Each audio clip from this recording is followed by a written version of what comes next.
all Thank bad you guys things. for thanks for having us so late. Oh, no problem. Thanks for, Yes, coming on the podcast. I absolutely. Yeah. mean, it has been like, 15 years since I've seen either of you. Yeah, it at least. And last time I went on tour was 2008. So yeah. Yeah, that was the last year I saw you. I sent Hmm. Jason a video today of him doing some Red Bull stick to his hand trick that didn't work. Where was that? That was in Madison.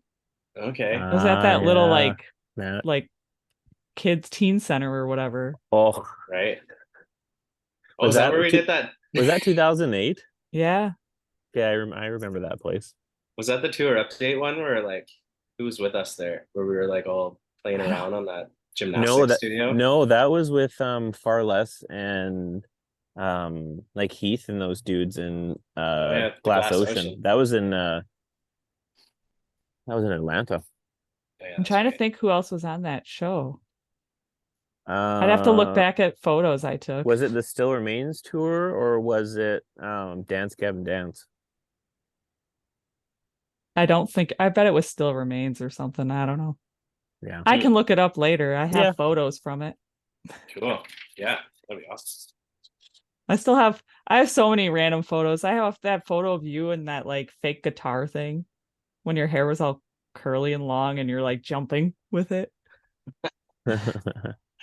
Nice. Yeah. What was that? Where did we first meet you, Jess? What tour was that? I don't Was that story remember. that was that story of the year? I don't know. Like was that like Stutterfly era? It It might have was been. Stutterfly era. Okay. Yeah. Hmm. I think I met you because we went to some show, but I know you knew Tasha or we met Tasha. Oh, maybe it was at like the rave.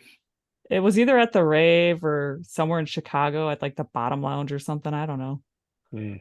There Cool. was a lot of places we could have met. I just can't pinpoint the exact moment we met. But I'm Yeah, like, it's been a couple years. it Yeah, has that's been for a sure. few. We're all older now. Yeah. Sure are. All right. Well, we should probably get this started then. All We're right. gonna do the normal first question is please introduce yourselves and the role you play in the band.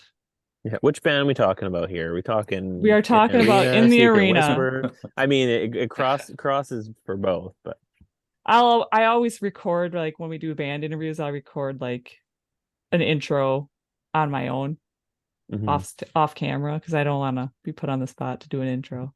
Right. Come on, you can That's do it. fair. Yeah. Nope. So yes, please introduce yourselves and the role you play in the band in the arena. Go ahead, Ray.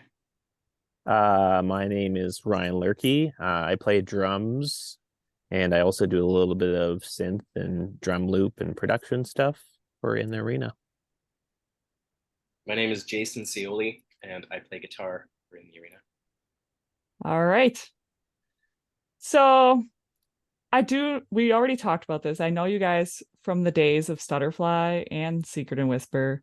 So how did In the Arena form and come to be? Like, what is the origin story there?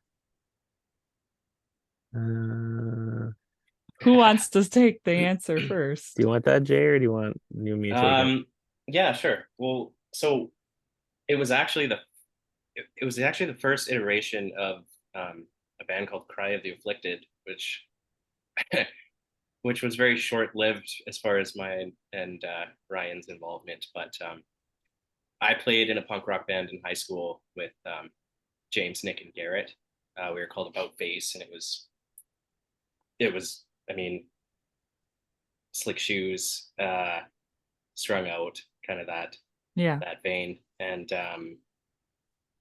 yeah, we did that for a while, and then we got into bands like Used and Thrice, and we started to morph a little bit, and decided we wanted another guitar player, and so Ryan came and started drumming for us, and shortly after that, I left um, to join Stutterfly, and then we got Ryan. We stole Ryan again for For like Stutterfly. eight. That was probably like eight months later. Like you left, and then 8 months later, I joined Starfly too.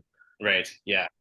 I mean, I probably messed up some of that stuff, but that's essentially what it was. It was a reunion of like the first band that I was ever in. And then yeah, and Ryan, of course, I just try to get him on everything that I'll ever do in music. It's Yeah. because he's the best drummer in the world, in Thanks, my Jay. opinion. Too kind. He's Yeah, buttering you up for something. I know, right? What are you gonna ask me? I'm scared to be in a band Yeah, I've been in without. bands without Jay. It's not the same, but I survive. Aw. You guys I just love each other. of course. Great. Yeah, and then just to kind of like add on to what Jay's saying about it, it honestly was something that we like had a group chat that talked. I swear we talked about it for like 2 years before we actually did it. And it was before, while Jason was still living in Edmonton. We would talk about it and be like, oh, it'd be really good to get together when everyone's in town. Um and then everything kind of like the stars aligned, like Jay and his family moved back to Kelowna, which is, to give everyone some context, it's like a 10-hour drive easy. Hmm. And then yeah, we talked about it. We're like, all right, let's just do this. So it was like peak COVID time. Right. And we're like, no one's doing anything, let's like get together and start writing some stuff. So we learned 3 cover songs just to kind of like, get familiar with playing together. We learned Strung Out song, Slick Shoes song, and a Thrice song, was it? Yeah, Jay? that's right. Yeah, Deadbolt. yeah. And James, because of COVID lockdown and he's a firefighter, he couldn't actually be at the first couple of jams, but he just like Skyped in, which is funny. But yeah, it was a continuation of what Jay said, and then just like a couple years of talking about it, and then it just finally happened. Yeah, I feel like a lot of bands either formed or got back together during COVID time, Yeah, you for sure. know? And it's like that's kind of also why it's like to start the podcast, like now there's all these new bands, all Mhm. because of COVID. That's So true. you gotta find out about them somehow. Yeah, Well, I that's think right. a lot of people over the whole course of COVID really like took a hard look at their lives just in general. Some people more than others, but I think it like really having people be so isolated and having their worlds kind of turned so much really made people just stop and think of like, hey, when things go back to normal, what do I want to be doing with that time? And so I that's just my assumption. That's why so many people have kind of rekindled these things, because when you put everything in perspective, you start asking the question of like, why am I not doing this? Like, Right. what's holding me back? And more Mhm. times than not, you don't have a good answer for that. True. I mean, COVID was tough. I mean, Hmm. I used to video chat with friends randomly, just big group chats. Hmm. That was a thing for a while. It was hard not seeing your friends. Yeah, for sure. So yeah. What do you got, Chris? What do I got? So I know In the Arena released like a 5-song EP. Is there plans for a future full length? Ooh, I think we have. What do we have, right? Like another 8 songs kind of in the works right now. Yeah, like we probably have we have 5 or 6 that are like, I would say 80% there. Mm. And then another, yeah, I guess 2 or 3 that are kind of just ideas sort around. So I think it's it'll probably be another EP for now. full I lengths mean, are hard these days because people have the attention spans of a 3-year-old for the most part when it comes to music. So not to say that full lengths aren't a good thing, but especially for like a band that's still trying to get out there a bit and just figure ourselves out too. Like, we found that have just releasing a little smaller chunks of music seems to be the way to go, and it's a little more yeah. cost effective too. And it's funny because I think I've touched on this topic a lot, Jess, and I like it seemed, and I think Shane talked with Jeremy McKinnon about it on his podcast, saying like the whole album release tour cycle thing doesn't really make much sense in today's world anymore.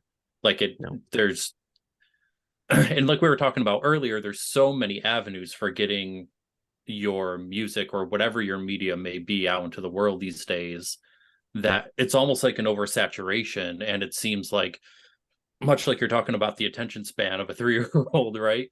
Mhm. By the time you're going through these album release cycles, so many other things have happened in between that either someone might forget about it or, move down otherwise. So it's Totally. Yeah, and I mean, we've talked about this too. Like most bands nowadays are just releasing a song here and there. Hmm. Mhm. I And played in a and band that their whole thing was just releasing singles and doing content for each single and doing that, and it worked out amazing for them. And then they would just drop the album when it was all done, so that right, someone could listen to it cohesively. Like I think a full length record is really good when you already have a fan base that is looking for that. But when you're a true. band that's in like a developmental stage, the more content and music you can consistently be putting out is just going to help and give you more opportunities to get things out. Because Mhm. honestly, like when not many people know who you are, no one's waiting for you to drop this record. It's not like, and it's not like they have the same, even if you're in a label or not, like there's not the same sort of just um like want in general for that. Like Right. it's just a big gamble. Just So too then bad. so then when's the EP gonna come out? No, the next one. Oh, uh, I don't know. So we've had plans. We had plans to like start recording this fall, but the last couple months have been just a little all over the place with, I mean, everyone in the band, has families and careers in their own rights, and most of us live close by, but like Jay works out of town a lot. And when he's home, obviously he wants to spend time with his family. And then, Nick, our bass player, lives probably about an hour and a bit from us. James is a firefighter, and he actually works in Vancouver but lives here, so his schedule's kind of all over the place, and he does a bunch of other stuff outside of firefighting as far as just like educating people on fire safety and all that kind of stuff. So um long story short, it's just complicated. And we had huge wildfires in our area this year Yeah, that, Garrett was evacuated, I was evacuated. There's just lots of stuff that just happens and gets in the way. So we have stuff that's ready, and we have like some, practices scheduled. But we're just kind of at the mercy of life with that kind of stuff. right. So it's gonna happen. Like I would say probably sometime in the new year we'll get it together and get some more stuff out. Nice. Yeah. So I saw that Odalali Recordings, which consists of, Oodalali. or however you say it, I don't Yeah, really know yeah. how you say it. It's from the Robin Hood animated movie. The animated Yeah, movie is great. it is. Love that movie. But Jordan Chase, your Secret and Whisper bandmate and everything, and his co-producer Colton helped produce the EP. Are you guys planning to work with them in the future? Oh yeah, for sure. And Yeah. was that a good experience with the EP, the ones It that he was did? so good. I mean, Oh yeah. obviously the history with Jordan is, I mean, no one can ever come close to that. So yeah, it was an absolute blast, and everything that Jordan's been doing at the studio has just been unreal. So we felt very very fortunate, and yeah, we had such a great time. So can't wait to get in there. Hmm. Yeah. I mean, it kind of probably was nice just because it's like you already know him. Hmm. And so that makes it a little easier, I guess, because kind of he knows what you're like in the studio already. Yeah, like he knows all of us really well, and he knows how to get the best out of us, and he knows what we're good at and not so good at. And I mean, the job of any good producer is bringing out the best in people. And And he was like, Jordan is just a wizard with stuff like melodies and just arrangement stuff and that. So he definitely helped us like refine some things. And we had our songs like pretty well together when we went into the studio. But like he worked with Garrett a bunch on vocal stuff, just getting helping Garrett kind of get out of his own way with writing melodies and that, and just refining everything, and then all just like the little production stuff and suggestions for tightening some stuff up and whatever else. But yeah, Jordan's the man. He's we all put the most trust in him, and he never fails to deliver. So Yeah. I didn't even know right away that he helped with that stuff, but then I found out, I was like, oh, I didn't even know he had a recording studio or anything. So that was kind of cool to find out about that. But yeah. I would like to say though, I do love the EP. Thank you.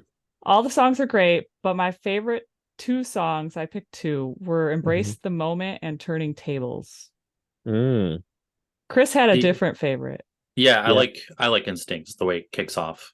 So can you tell me what numbers all those are? Because I'm just complete garbage at names. Instincts was number one. Number one. Okay, yeah. That's a Jay Scioli song through and through. That's an old riff. Yeah, back. You wrote that Whisper while you were in days. Stutterfly. I think it was a Stutterfly riff, wasn't it? Holy man, maybe. Yeah, it's been around for a while. I'm glad I finally found a home. And Embrace the Moment and Turning Tables was 4 and 5. Oh yeah. I like those both a lot too. So which ones were your favorite? Do you have a favorite, or do you just like the whole thing? Jay, you go, Jay. Okay. Maybe Instincts. I love how that one came together. I don't know. It was the first one we wrote too as a band, and I think it got us all super excited about what we were doing. We really didn't know, we knew it was going to be fun. We just wanted to have a good time and write a couple originals, play a couple covers, and then I don't know, like things just really started clicking in the writing process, and I think that it set the bar for the rest of the EP, and I think it just got everyone kind of excited about the actual potential of the songs that we were going to be writing. Agreed.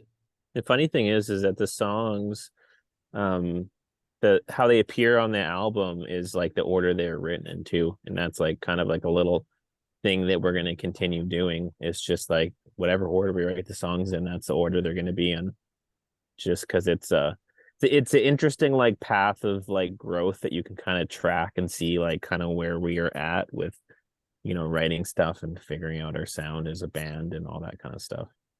Yeah. So you're mentioning the writing process. Can you elaborate on your writing process? yeah, for sure. I can say a spiel, and then Jay can talk about his side of things too. So we all came from bands back in the day that just like jammed together to write songs, and I feel like that's kind of a lost thing these days. Like it's everyone, I shouldn't say everyone, but there was a big trend in bands that there's one person who just writes everything and tells everyone else to do, and then they never like play the songs in a room together. They just write it in a studio, and then that's the end of it. And then they play shows, and that's fine.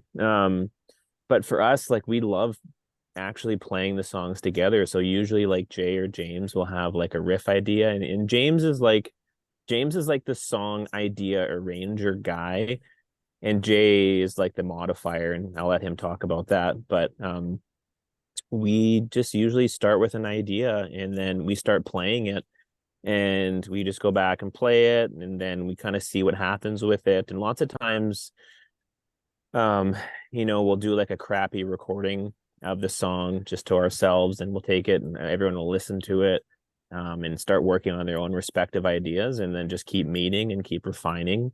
And then also towards the end too, we started actually, or more in the second EP, we started recording stuff separately and sending it around. Like I have an e-kit at my house, and Jay's got stuff for recording, and James and Nick and Garrett all do. So we've been trying to combat the distance and scheduling with supplementing with that. But the root of everything is just getting in a room and playing it together. Yeah. Yeah, because I know some bands, they'll like write lyrics first, or they'll write the actual music first, and then like think of lyrics to go with the music. Mhm. So it's interesting to hear how different people do things in other bands. Well, I mean, doesn't it make you wonder like how Ronnie Radke started Falling in Reverse from prison? I mean, that Yeah. that blows my mind a little bit because when he came out, they already had songs ready to go. So Yeah, that's a big question mark. I don't even know. Hidden cell phone. Yeah. Jay, I don't know. Is there anything else you want to add about the songwriting process? Because you kind of have your role in that too. Yeah, no, I think you summed it up really well, right? Like, yeah, me and James got together, obviously a decent amount while we were writing, and that was just that was a lot of fun. First of all, James is such a cool guitar player. I feel like we really we really pair well together. Mhm. So it was actually super easy. Like we'd get together, he'd have an idea or I'd have an idea, and yeah, we'd just play and come up with something cool, and then we'd go down to the basement and track it, send it to Ryan, and then like Ryan said, send it around. But yeah, James is great. He's really good too at just he can really lay out chord progressions for an entire song with a general feel, and then I love building off that. I really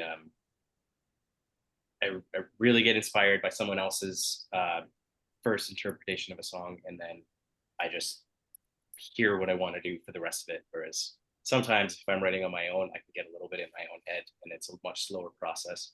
Where I think James really excels at just banging out song structures, and then it gets us all going. Mhm. Nice. All right. So, is there a particular song that you find trickier to play than others when you're performing them or practicing them? For me, number 3 is a bit of a Number 3. whatever that one is. I should probably just pull the EP up, and I don't sound like such an idiot. Let's see here. For me, number 3 is a bit of a it's something and something. I forget the words before and after. I think I did. I think I made a video and put it on YouTube. I should have just for wrote it. them down so I It's could like That would've been read great. them. Outside the lines. Outside, yeah. Oh, outside the line. Yeah, let me double check and make sure I'm. Yeah, outside the lines. That song takes a lot of due care and attention from me. For sure. That's probably the hardest one for me too. I don't know. I have that like guitar solo, which is Yeah. I don't play a lot of guitar solos, but it's super fun. Yeah, that's probably the hardest part. You should play Like I more. said. Yeah, like all this, I feel like all the songs in their own right have their like intricate parts that like it's not like any of the songs we can just like sit back and cruise through. Like they're all pretty demanding in their own Right. right, and in the new songs even more so. We kind of push the envelope with that too. Whether it's tempo wise or Jay's riffs or whatever else, right? But yeah, definitely some couple hot spots in there. Would you say you either of you have any musical influences? Like in general.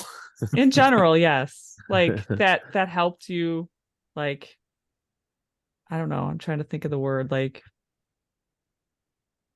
become the musician you are Oh, today, I guess. I don't know. yeah. Jay, do you want to go first? Yeah. Um, Yeah. Okay. Where do I start? Gosh, the Smashing Pumpkins would have been kind of the band that kickstarted just being obsessed with music. Um, I'd have to say there's a band called Mew from Denmark, and they completely changed my life. If you haven't checked out Mew, check out Mew. Who else? Deftones. I'd have to say Deftones for sure. And then maybe more specific to our genre would be like Strung Out, AFI, um, Thrice, bands like that for sure. Um, yeah, go ahead, Ray. Um, like drumming wise, for sure. I would double off of Smashing Pumpkins because Jimmy Chamberlain's like a huge influence of mine. Deftones, like across the board. Abe's one of my favorite drummers. Um, oh God, why am I blanking? Josh Freese, like he plays for a ton of stuff, like a Perfect Circle. I'm like whatever about the band Perfect Circle, but Josh Freese's drumming in that is just incredible. And the fact that he's in the Foo Fighters now is just perfect. And then Mew is another band that's just like Jay says, it's just life changing for me on so many aspects, especially from just like the arrangement kind of synth, like that side of things. The way that the band can just make you feel something with just what they do is just like unmatched in my opinion. Um, so that's a huge one.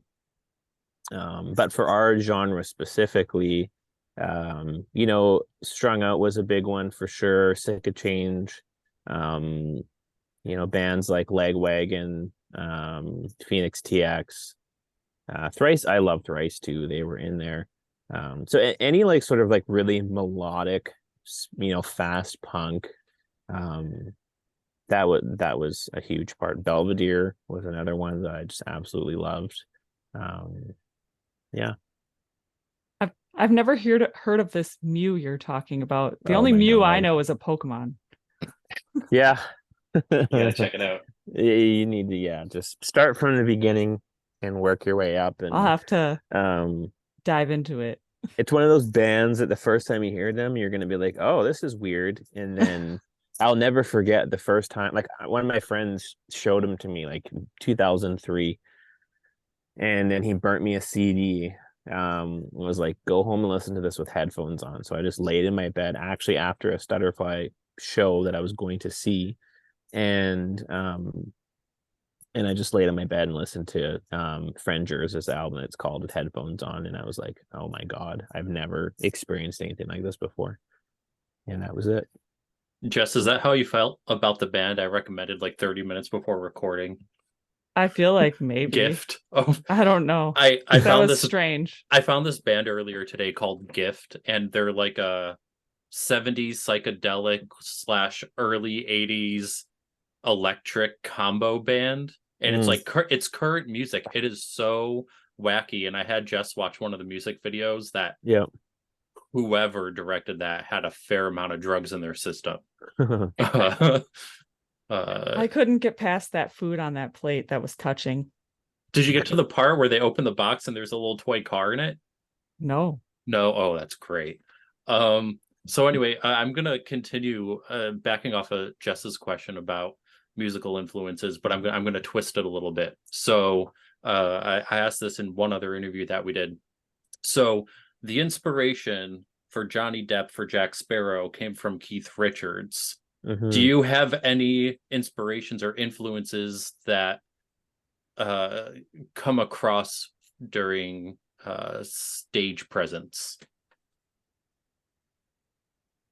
Ooh, that's a good question. This question's tougher than mine. No, that's a good one. It's hard to say because I think back in the day, like back in our touring days, I feel like that having just an insane stage presence was such a big thing. And I feel like that, um, we were both pretty invested in like putting on a show. Now I feel like it's more coming from the side of like, we just want to put on a good show, but just like play well. So the inspiration is more so just from like, I wouldn't say it's not from a person necessarily, but it's just like coming from a place of just showing people we're having a great time, and just wanting to feel the same way. Like we hope that people feel the same way listening to our music that we feel writing it and getting together and doing all that kind of stuff. So that's my answer. Um, my answer is, I feel like it's kind of weird, but like there, Gavin Rosdale from Bush, for Oh some reason, yes. like, holy Yeah. man, like before I ever knew how to play guitar, like I just watched much music all day. Like that's what I did. That's like our MTV, like before MTV sucked. Yeah. But he just looked so cool somehow, just the way that he strummed.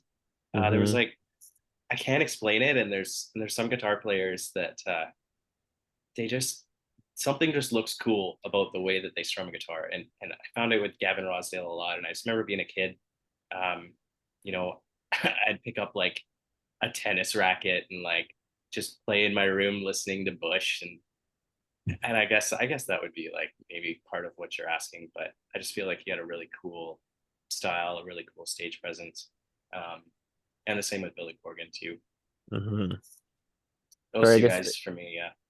if I can add in, I would probably like throw like Abe Cunningham was always one of my favorites because he just looked like he was just giving everything his all.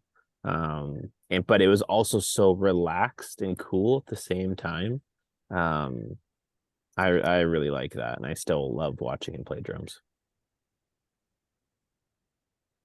So, my next question, this is mostly for me, but I'm sure other people want to know. Are there Hmm. any plans for any type of a tour at all? I know you guys have families and everyone has families and everything, but were you ever going Hmm. to plan on doing a tour of any sorts? And if so, would you come to the US? And if you did come to Wisconsin, you could guys can just crash in my living room. I mean, it's a little cramped, but it's a place to stay. I mean, I think we have a better chance of US touring with Secret and Whisper than we would within the arena. Right. Um, and just because it's like never say never for sure, but um, being a Canadian band and touring in the States is just complicated and expensive. So unless we had good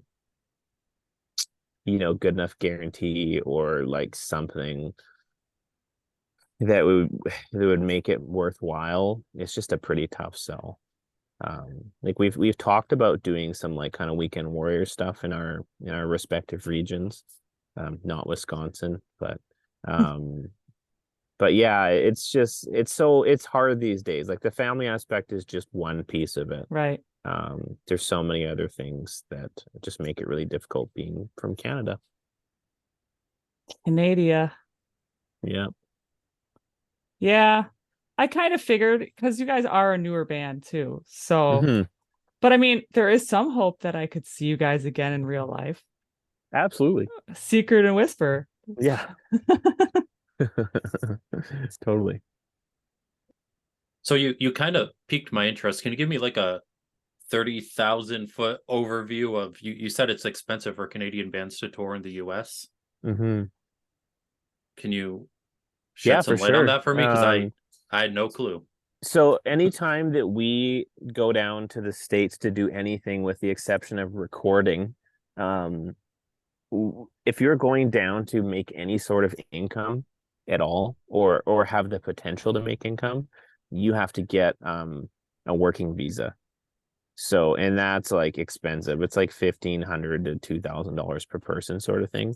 And you need to have your year planned out, and you need to have definitive dates because the U.S. government needs to know exactly what's going on.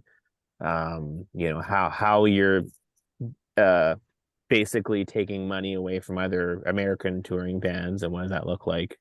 Um, so it just makes it really complicated, and you really have to have like a pretty good justification to make it happen. And it's always a crapshoot. Like, I mean, Jay can uh tell his experience with this too, but we like Stutterfly, Secret and Whisper, even though we always had legit paperwork, it was always like a roll of the dice crossing the border. Never realized that. Mhm. You wouldn't think it would be that hard. I mean, we're not that far. Yeah, you would hope. Yeah, we've had some interesting times. Hmm. Like, how many times have we been sitting inside the border office just shitting bricks, being like, meanwhile they're pulling the dogs out to search our trailer and van, Yeah. and it just happens. They're like, "Oh, you're a band? Okay, cool. We're gonna Yeah. search all your shit, Go get top my to rubber bottom." gloves. Yeah, exactly. Grab I your was- ankles. I was gonna say the one time I went to Canada, it was Niagara Falls, and that Mhm. wasn't hard at all. Yeah, it's a whole different story when they think that you're there trying to work or make money or anything like Yeah. that. It gets a lot more complicated. And even when we are done touring, I remember getting hassled at the border for years. And they're like, "Are you sure you're not going down?" I'm like, "Guy, I'm like going down on vacation to see my friends." Like, I haven't had a work visa in like 4 years. Like, give me a break. Yeah, they probably keep record of that, how many Mhm. visas you've had. Yeah. Hmm. That's interesting. So, since we were talking about Secret and Whisper, I know we're interviewing about In the Arena, but I must know what's going on with Secret and Whisper since I have the two of you on the podcast. Are there any updates of things happening that you can share? Yeah. Oh. Because I haven't seen much on Facebook or Instagram or anything lately. No, Jade, you want to start? Yeah. Yeah. It's been a tough it's been a tough go. We've honestly, all of us have, we all have every intention of having a reunion and playing, and I feel like we've kind of gotten a rhythm going, and then something happens, or it's been a bit of a struggle just getting the wheels going, but I think we're getting there. We were at a point probably a year ago, hey Rye, where we were Yeah. practicing at least once a week, Hmm. and then we kind of lost the practice space, and I don't know, you come into summer and it kind of fell apart again, and then wildfire season, of course, and the last couple of weeks have been hard. I was sick this week, but we're getting there. It's we're all really excited, so we are trying. Yeah, like we talk a lot about it, like in our group chat, and like we, like Jay said, we were in a super good rhythm, and then the place we were practicing at for 4 years, like it was a friend of mine that owned the spot, and he had to take it over for his business. And then at that time, George started building a studio that he's in now. So we lost like 6 months of time just from construction and changing and life and whatever else. And then, with families, summertime is just a blowout. But yeah, the nice thing now is that we have a setup with all of our songs all like basically split into individual tracks. So if people can't make it, we can still rehearse, which has been great. So um me and Jay and Jordan have had some rehearsals, and that's been awesome. And then for the last, I think, 4 weeks now, Charles and I have just been getting together because Jay, like you said, he was sick and had other stuff, and George had other stuff going on. And so Charles and I just get together and run our songs, and we just practice to all the other tracks, cut vocals out, cut drums out, and just run through stuff. And yeah, like we have a set calendar time every week, every Wednesday, that we have set aside for this. So we're just working at getting back everything that we've lost over the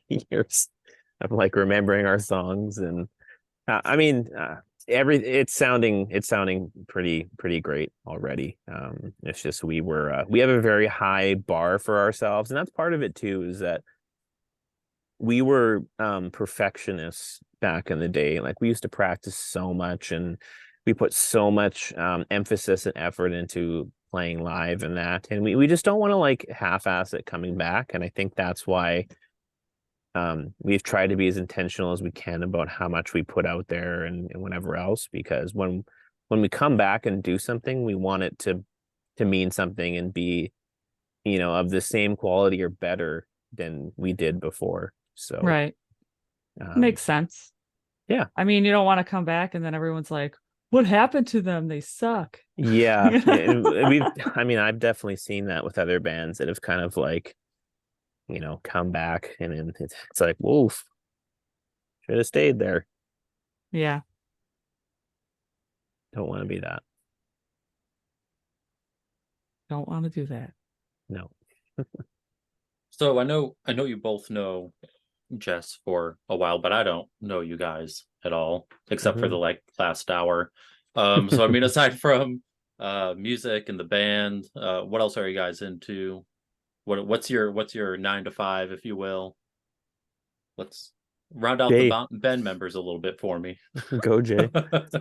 I'm an environmental advisor for a construction company. That takes up a lot of my time. I work about 72 hours a week. Out of That's town. a lot. So yeah, it's tough for sure. But aside from that, obviously love playing guitar. When I was gone, I was in Edmonton for 7 years,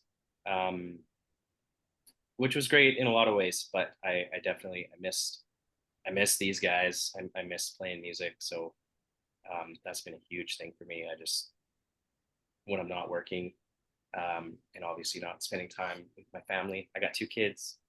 Yeah, just playing music. I've been really into pickleball. Oh my gosh. I want to play Everyone's so getting bad. apparently Jay. Can we go everyone's play, getting please? into it. Oh, dude, it's so fun. Yeah, we should play, right? It's Yeah. so awesome. It's really Chris, rad. we should go play. Let's Hop go. on a flight and get on Hop over on a here. flight. Yeah. That's awesome. Funny thing is, Yeah. Chris and I have never met in person. Yeah, that's all good. Oh. You We got still the even podcast. and we even disagree about how we met. So at some point 18 years ago or so, Some point. we met online. That's Somewhere. funny. That's funny.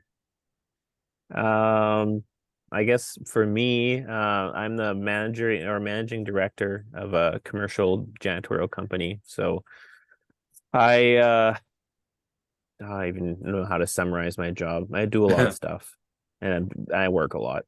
But I love it. Like, I work for a company that a friend of mine owns, and it's just awesome. I worked in tech for like 12 years, and then departed from that and do this, and it's great. I don't know, like outside of that, I am still very involved with music. I do a lot of session work for Jordan. I play in a lot of bands. I record a lot of drums for people's albums. I actually do like teching and that kind of stuff for other people's recordings that I'm not drumming on. I'm starting to do that a lot more lately. I'm kind of Jordan's like right-hand man for drum stuff for the studio. So that's given me a lot of really cool opportunities. And then outside of that, I'm like still really into snowboarding, skateboarding. I've been doing all that since I was in high school. Really into cars. I was like actually used to go race at a track close by here quite a bit. And yeah, just hanging out with my family, my wife. I got 2 kids, and that's pretty much it. Yeah. Jess, you're the only one here without a wife and 2 kids. I have a husband. He's a kid enough for me. I say that all the time. It's And so I have a hamster. That's cool. I guess you have 2 kids. Yeah. Except my little child, my hamster won't live that long. Sadly. It went dark, sorry. That's okay. But no, it's always so crazy to me to hear like the career paths that everybody has gone down from within the music industry, whether they were in a band or even people who did like sound studios. And so, being from Syracuse, we just talked about this on our last recording that we did, I think Monday. Earth Crisis was big. They were from Syracuse, the whole straight edge scene, and that was huge in Syracuse. But then once they broke up or went on hiatus for a very long time, it was weird being able to go to a restaurant, having them make your burrito for you. It was like a really weird experience. But no, like, even, I mean, I wasn't even so much into it as Jess was with Jam back in the day, but for a little bit I did like music promotions, and like 07, 08 I put on a couple shows, because the guy from Syracuse that was the promoter was kind of getting out of it. So I tried to seize the opportunity, and then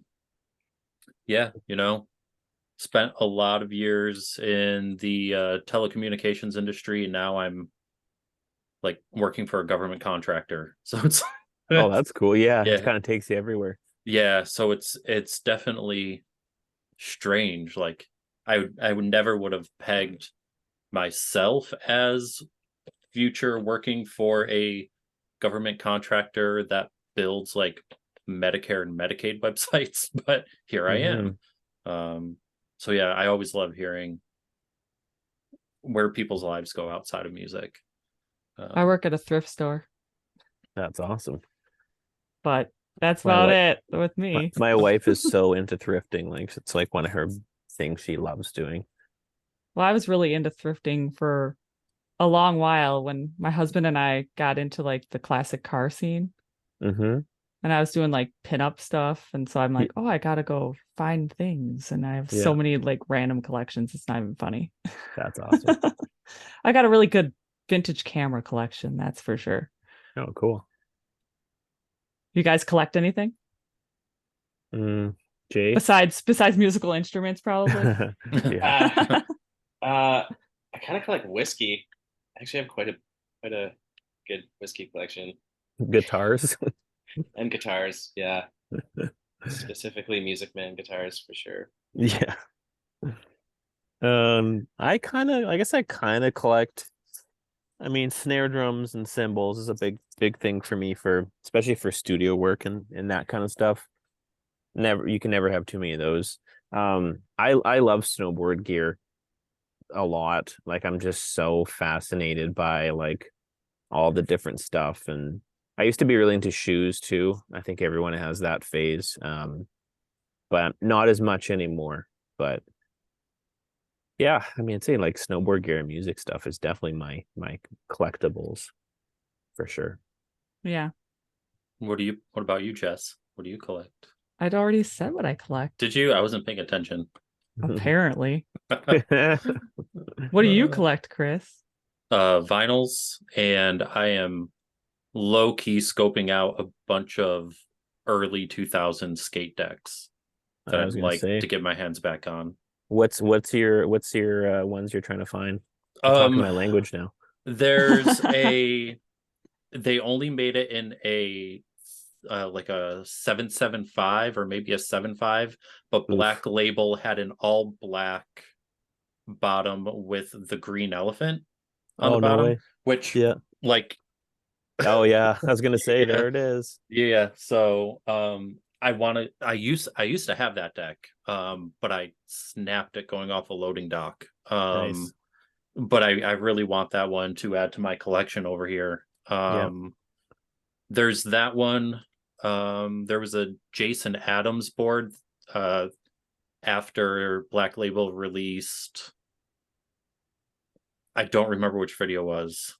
I think it was Label Kills, where it had and he skated to Devil Went Down to Georgia, and he used that whole theme, and he had a horseshoe on the tail of the deck, and I'm looking for that one. So I'm looking for a lot of Black Label decks. I was gonna say Black Label's still around, isn't it? They are, and their decks are really expensive now. Are they? They're like $75. It's still John Lucero running it? Yeah. Yeah, Black Label, sweet. I was totally on a complete different spectrum. I was like Girl Chocolate, that was my camp growing up. Like I still ride Girl Chocolate boards, and I've been riding them since I was like 13. But I have much respect for Black Label. I had a Teenage Mutant Ninja Turtles skateboard from Kmart. That is also Okay. awesome too. It was horrible and I could barely ride it. Yeah, I've switched lately to riding Revive decks. And then I have an Element Cruiser. Oh, cool. So Me and Jay have gone on a couple late night dad skateboards with a couple of our buds, like on the cruiser decks with like headlamps and stuff, and it's a Dude, we great gotta time. do that. We do that really again gotta do this that year. before it gets too cold. Although someone Not a stole day. my cruiser off my deck at my house, so I was pretty bummed on that. I think I have like 5, so I got you. Yeah, I'd probably have to borrow it. I don't want to take my actual like street deck on a cruise because I will die. So yeah, unless Chris has any other questions, I don't have any other questions. I don't listen. It's 11:30. Yeah, I am He's dead. Yeah, that's all good. but it was really fun getting to talk to you guys and see you guys again and learn more about In the Arena and hear a little Mhm. bit about Secret and Whisper at the end there. Mhm. Totally. Thank you guys for having us. Yeah, thanks No for having us. problem. I mean, I'm just glad you guys wanted to, interview with us. It's always a Totally. good time to talk music. So I That's know. right. I could Happy talk to do music it. all the time. It's one of those big things. But then people are like, "Who are you talking about?" Mhm. mhm. Sometimes, and I'm like, "Oh, I'm talking to the wrong person." Yeah, my 13-year-old is facing that now too. Like he's finally coming around. The other day he told me one of his favorite songs was a 4 Year Strong song, and that blew my mind.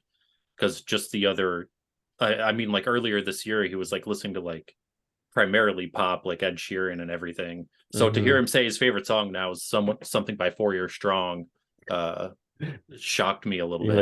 like, You're okay. influencing him. Yeah. So Yeah. he was talking to somebody during summer camp about A Day to Remember, and they're like, I have no clue who you're talking about.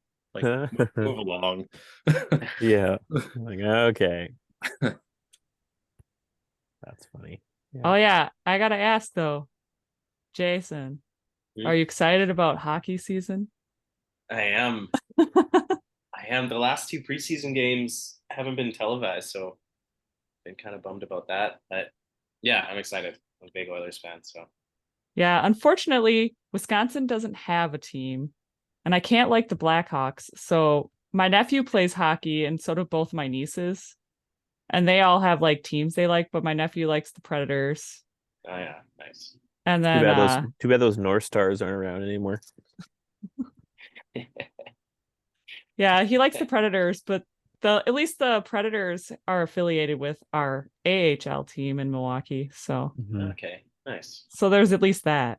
But then I've Totally. also always been a Detroit Red Wings fan Uh, because my brother's influence at a young age. and Right. late 90s, like early 2000s Detroit. Actually, They were good. mid to late 90s Detroit Red Wings were like pretty unstoppable. They were really unstoppable for a while, and then they just Yeah. went. Yeah. Like the Hasek, like Yzerman years and like all that kind of Yeah. stuff. It's just, yeah, they were Sergei crazy. Fedorov. Fedorov, that's yeah. right. My brother swears that they're making a comeback. He swears. It's like they're Yeah, maybe. rebuilding. They're rebuilding. That's what every person who loves a team says in denial. Yeah, But that's right. I was cheering for the Oilers for you last year. I was like, come on. Nice. Yeah. Totally. But unfortunately, It'll be a good year. Hopefully. hopefully. Anything's better than the Canucks. Yeah, that's right. Jay, is your dad a Canucks fan still? Oh yeah. Yeah. Okay. Oh, I bet Yes. that's fun. We won't say too much because I'm sure he'll probably listen to this. Yeah, totally. Yeah. Oh, come on. You- This is the best time. Just be like, Yeah. oh, you got to get it out from him. No. yeah. I stopped. he I stopped knows. caring about them after 1994. Yeah. Pavel Bure years. Well, I think Chris wants to go to bed. Okay, Chris, go to sleep. Yeah. Listen, the Yeah. Bills play in 10 hours, so Oh. They're apparently Buffalo fan. they play in Longdon tomorrow. So he has to be up and watch the game at 9 a.m. Oh, Yeah. gotcha. Nice. Yeah. I'm gonna make it happen. Who are they playing? What's their faces down there in Florida? Panthers? Tampa Bay No, Buccaneers? oof. No. The Dolphins? No, the other one. Jacksonville Jaguars. Jacksonville Jaguars. Oh my- There's too many teams in Florida. Yeah, Yeah. we'd I get just- there eventually. Well, yeah. I think that's it though. There's only 3. Yeah, Mhm. New York has 3 too. Yeah, they do. Wisconsin only has the Green Bay Packers. Sorry. Hmm Have you recovered from Aaron Rodgers leaving yet, or what? I could care less that he left, honestly. Yeah, rough And then he start on the Jets. tore his Achilles, in Yeah, his first rough game. start on the Jets. Yeah, Poor too guy. bad. Yep, too bad. Too bad. All right. Well, Hey guys. Thanks, I'll you let both. you guys go unless anyone wants to stay and talk to me. I gotta go watch Lord of the Rings with the kids. Yeah, I have to go be a parent. All My right. 5-month-old. Thanks again for coming on, guys. Yeah, I'll Thank let you you so know much. when this is going to post and everything, and you can share it everywhere. Sounds Cool. good. All right. Talk to you Hey, guys guys. later. Talk to you later. Bye. Bye. Bye. Bye.